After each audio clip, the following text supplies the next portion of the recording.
views and opinions expressed in this program are those of the participants and do not necessarily reflect the views of BronxNet or the program underwriters.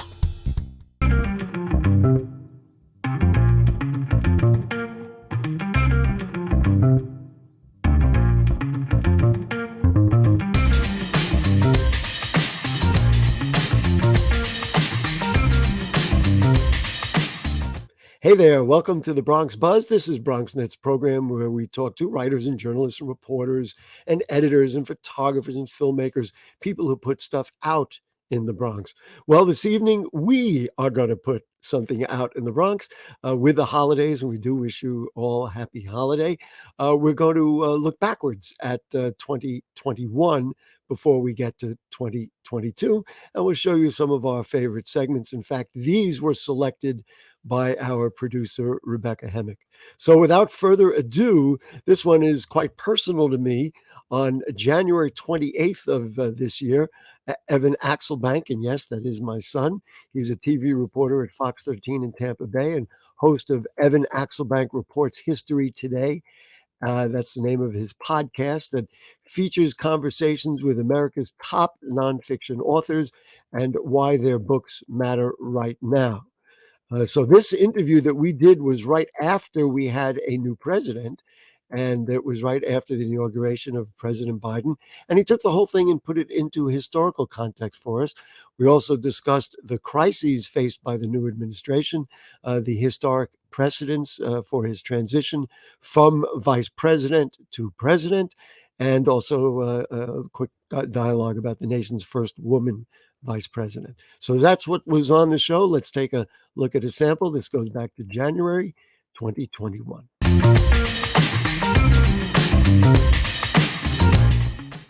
We have a pandemic. We have an economy that is not doing well. Unemployment is certainly rising to horrific heights.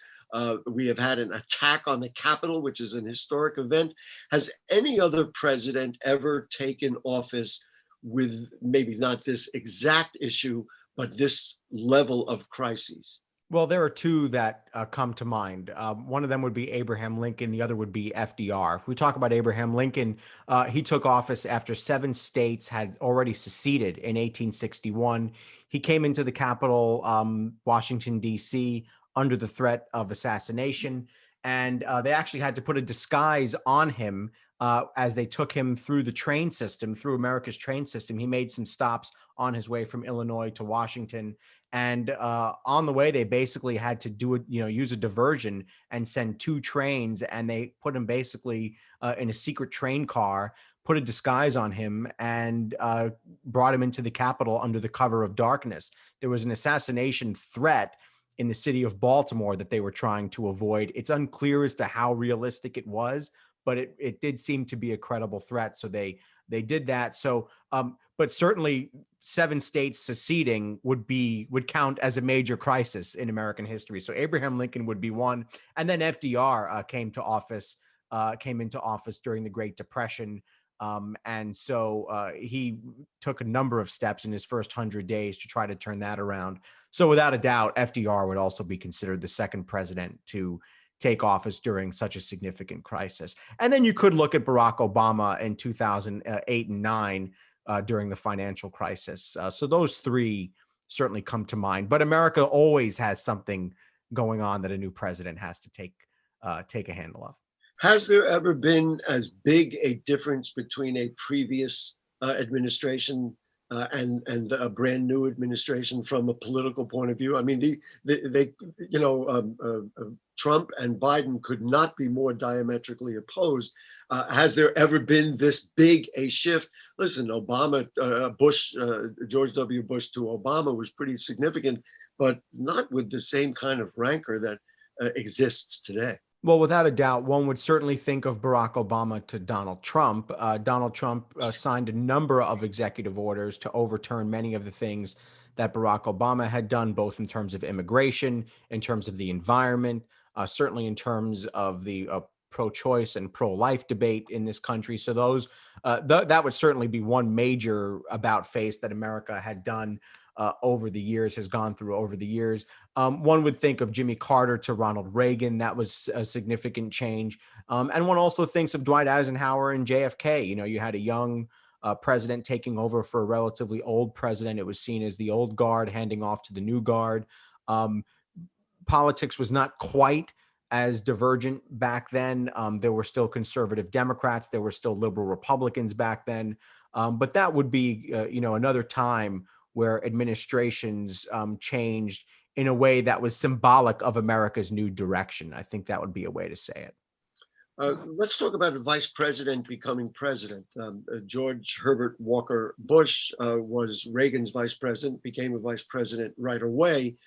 In this case, it's kind of unusual. Joe Biden was the vice president, but he waited 4 years and now he's the president. Has any other, I guess, twofold question. Has any other vice president skipped a term and then became president?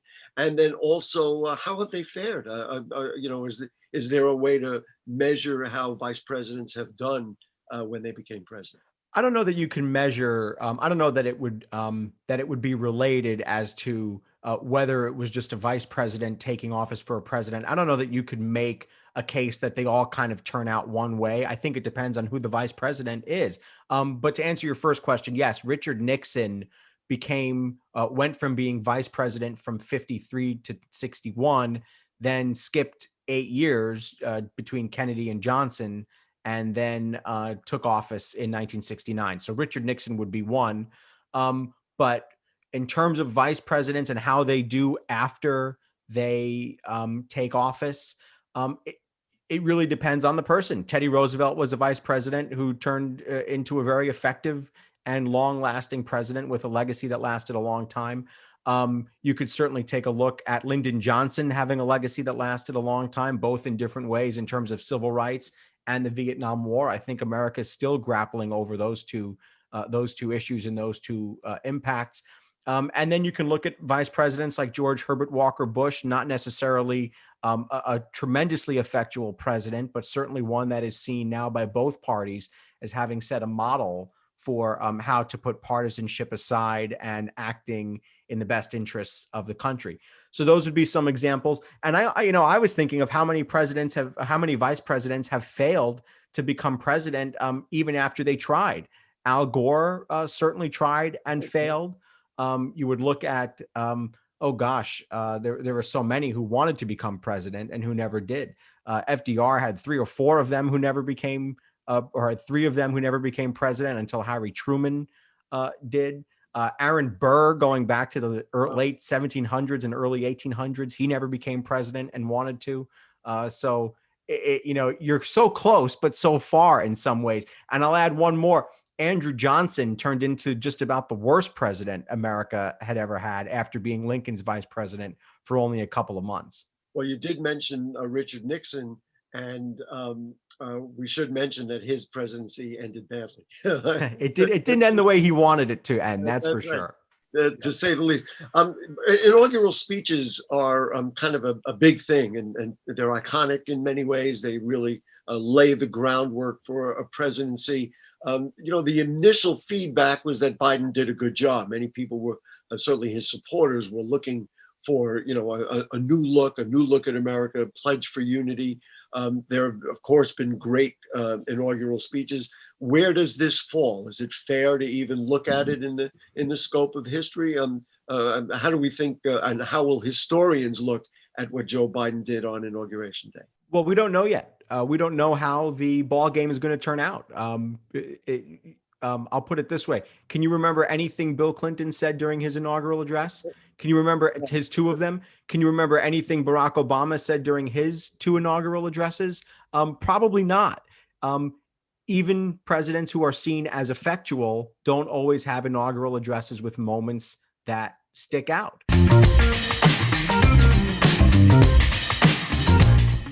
So there you go. And yes, I'm very proud of my son and the things that he knows, but more importantly, in this case, really about the things that he could teach us all about what has happened in the inauguration and its implications throughout history.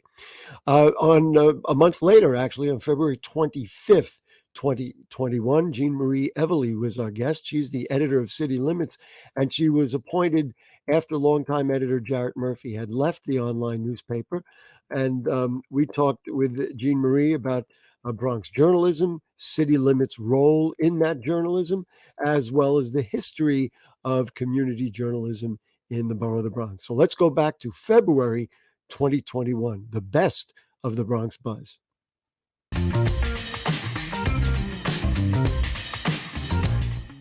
But to get started, we're going to talk to somebody who really just got a wonderful promotion, a wonderful Bronx journalist.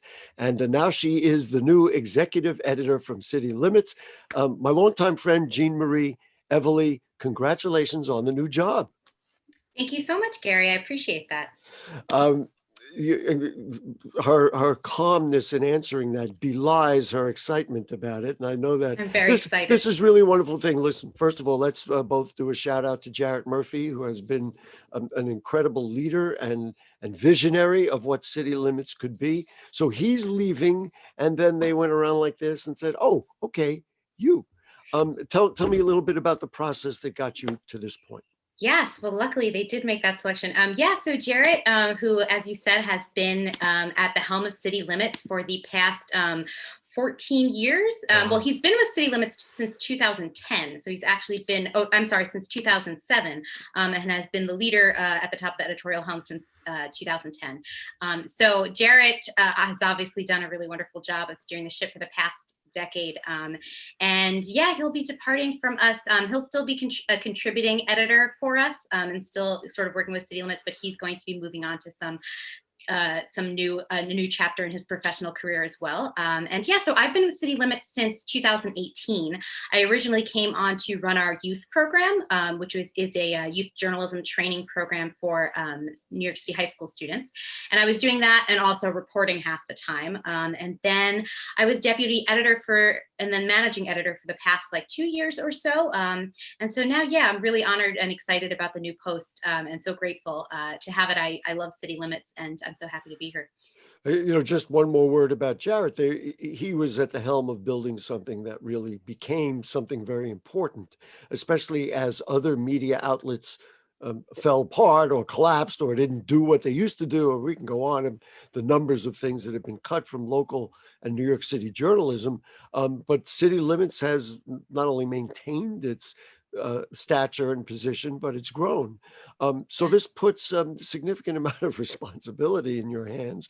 What do you see as the biggest challenges and things that you're going to have to really figure out how to work on?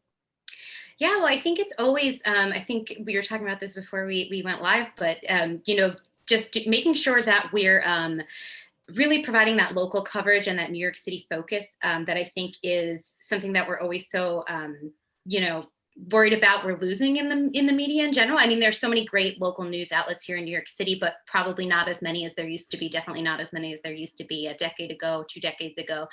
And so we take that job really seriously. And for me, it's really about, continuing the work that City Limits, as you said, has been doing for decades. We're actually celebrating our 45th anniversary this year. Wow. So it's a big one. So we've been around since 1976. And like you said, my editor, Jarrett, has been shepherding the site for the past decade, also including moving it from a print magazine to online only. And we want to continue doing that. We're going to be covering and are already covering the 2021 elections a lot. There's obviously a lot to cover there with all the city council races that'll be coming up over the next few months for a primary in June. Continuing our coverage of the COVID-19 crisis. Continuing our coverage of the housing and development beats, and we're also hoping to be ramping up our climate coverage as well. So, among the many things that pleases me about this is that you did some of your "quote unquote" training here in the Bronx at the Norwood News.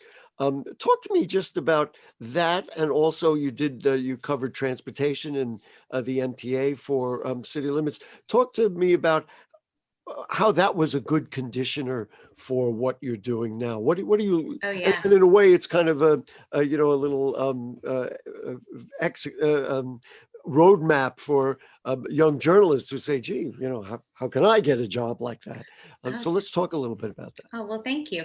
So I got my start reporting in the Bronx, like you said. My first job out of journalism school in like 2009 was for the Norwood News, which at the time was called, it was actually more than one paper, if you remember. We had some other like monthly and every other week neighborhood newspapers. So I was technically reporting in the beginning for a small paper that no longer is around, but was run by the same team as the Norwood News, called the Tremont Tribune. So I was covering the Tremont area. I remember that. Yes. Mm-hmm. So I was the sole reporter. It was they had a vision of doing community newspapers because of their frankly Jordan Moss's vision of what community newspapers could be. So they created ones in different neighborhoods. Didn't last, but that's what you did. Wow, that's that was my original. We had the Mount Hope Monitor at the time, the Tremont Tribune. They were free papers, so I got my start there, really doing everything, covering community board meetings. I would help like deliver the papers to sites. I also worked in between my semesters in J School for Buddy Stein's other newspapers in the South Bronx, so for the Hunts Point Express and the Mott Haven Herald. So I got a really good, before I even joined the Norwood News, primer and covering a lot of Bronx neighborhoods, which I loved so much. I loved my time reporting in the Bronx. What you have just said in a way is music to my ears. Many young people ask me, gee, what can I do? How can I get involved? But listen, if you listen to all the things that Jean Marie did, I'm going to say it for her, not well paid, not very glamorous, all those kinds of things. But if you do those things, then you can get to and if you can do those things, you can get a good job.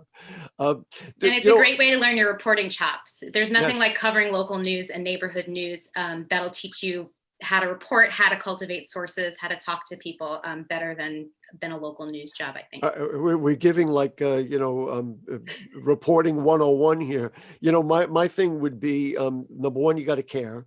And number two, you got to care about doing the right job so that you're really telling a story. A lot of times when you work for a place, and it's not only a newspaper or a TV station or whatever it is, you see things and you say, gee, this could be done differently or better, or here's a new idea. Do you have that kind of vision, or are you pretty much so happy to just get the thing out every day with new stuff? I think a little bit of both, but we're definitely looking to do, I'm really excited about the team that we've got. As you've mentioned, City Limits has, we're still a small operation relatively compared to a lot of bigger newsrooms, but we are I think right now we're at the largest staff that we've had.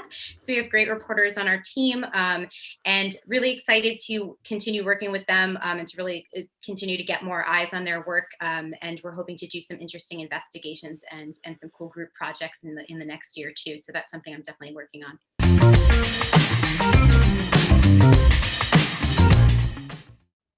Well, there you go. That goes back to February 2021, almost a full year now since Jean Marie Evely took over as editor of City Limits.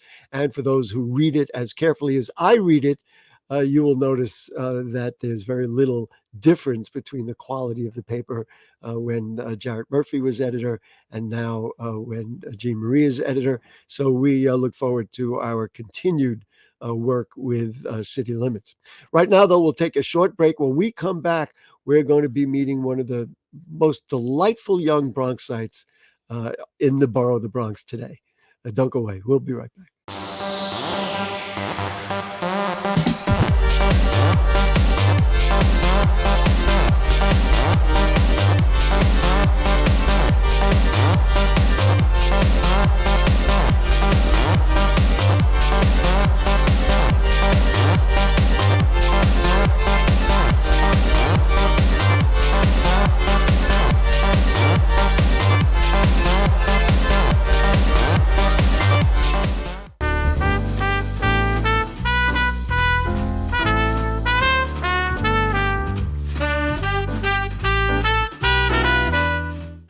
Okay, back with you on the Bronx Buzz to help celebrate the holidays and give us a look backward before we look forward to 2022. Tonight, we're taking a look at the best of 2021 on BronxNet's Bronx Buzz. Our next guest, her name is Summer Rose Castillo. She's a delightful 8-year-old Bronx girl who is the voice of Alma on Alma's Way. You might know that's the new PBS animated series created by Bronxite Sonia Manzano. She talked about, well, being 8 years old and this being the star of a network TV show. So take a look. Summer Rose Castillo on the Bronx Buzz on November 11th, 2021.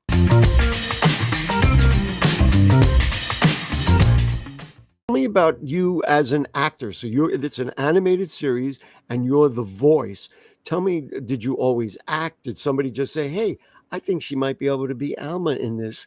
How did it come about that you got to that point where you're the voice, the star really of a network show? Well, actually, my mom is an actor, and so she's been acting for 10 years, and I've been practicing with her when she has to read her lines, and whenever she has TED Talks, auditions, any of that kind of stuff, I would actually study her. And so now here I am doing this wonderful, wonderful, fun Alma's Way.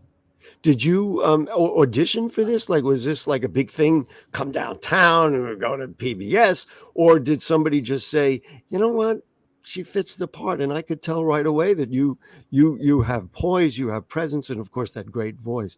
So how did it come about that you got the part? Well, yes, I did audition for Alma's Way. You did audition, and were you nervous? Were you scared? What did they have you do?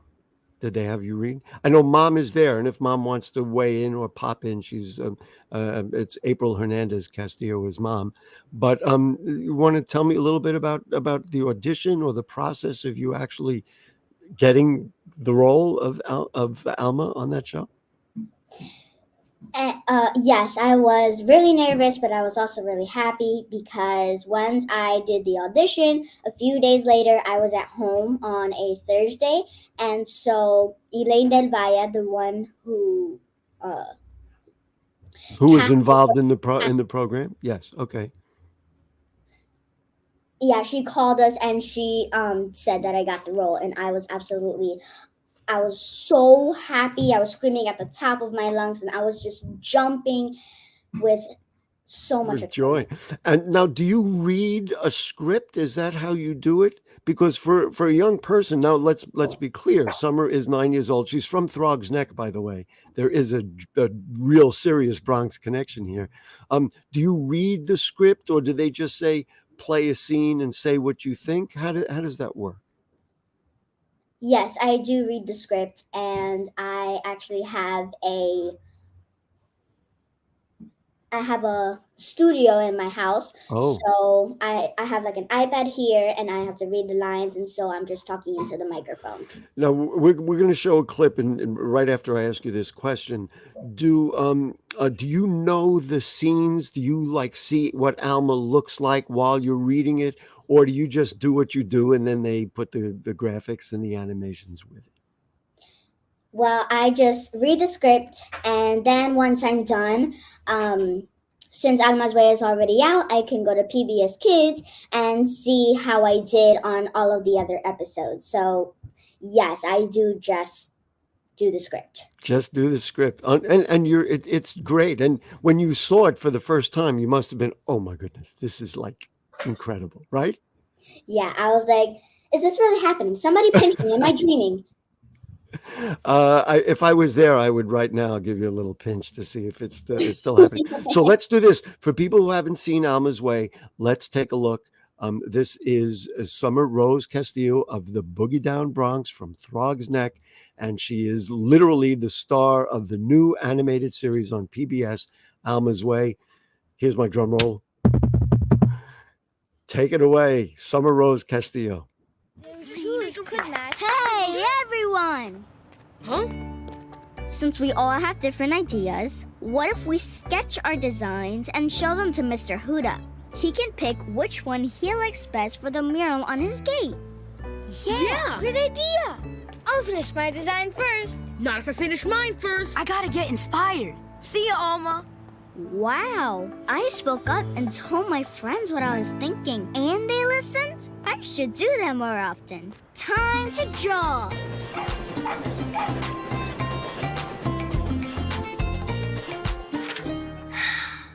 I can't think of anything to draw. Alma, on, we're ready. I'm still looking for inspiration. Just close your eyes and turn around a few times. Then, when you open your eyes, draw whatever you see. That just might work. Turning, stop. Oh. My neighborhood looks so cool from my window. I know what I'm gonna draw. All right, there you are, Summer Rose Castillo. When you see that, what are you? It's like unbelievable, or at this point, it's like I've done so many of them. It's like, that's it. What do you think? It's just so exciting to hear my voice on TV and any other devices that you have, and it's just so amazing, and it's a big blessing for my family and I. Wow, isn't that wonderful? I mean, this is a great Bronx story. I want to try something. Okay, you ready? I'm totally ready. Can I do a little scene with you? Okay, you and me. Okay, you're going to be Alma in a bakery on Arthur Avenue. I'm going to be Mr. Gary, and you're going to have to choose between which pastry you want to eat. Okay, so. Okay, and we just want you to say which one you like the best. Okay, so here we go. Okay, just go with me. Okay. Hi there, Alma. Nice to see you today. Thank you for coming into my bakery. Oh, this is way exciting, and I'm really waiting for something to eat. And we have 3 great treats. We have glazed donuts. We have a Napoleon, which is a little gooey, but it's my favorite. And we also have a piece of chocolate cake. Which one of those is your favorite? And I know it's hard to choose, but you I'm sure, can come up with just one. Well, let's see. I do like glazed donuts, but I like chocolate cake more. So I'll take the chocolate cake, please. I knew that was exactly what you're going to have. All right, there we are. Now this was my chance to be with Alma on PBS. Congratulations. And one of the things that I think is really special, which I have told you, and I love the way when the window opened up, we saw a beautiful picture of the Bronx. Are you aware in your mind of how important this program is? Not just, yes, you got an incredible opportunity. I get that.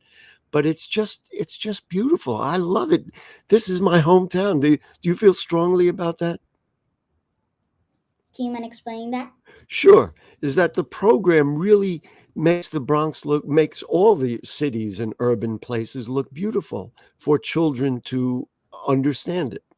And I think it's what makes it a really special show. Do you like that idea? Is that something you think about sometimes? Like, wow, I opened up the window and I showed people how great the borough of the Bronx is. I love the idea that Alma opened the window and she got the chance to show everybody what the Bronx really looks like and what it's actually about.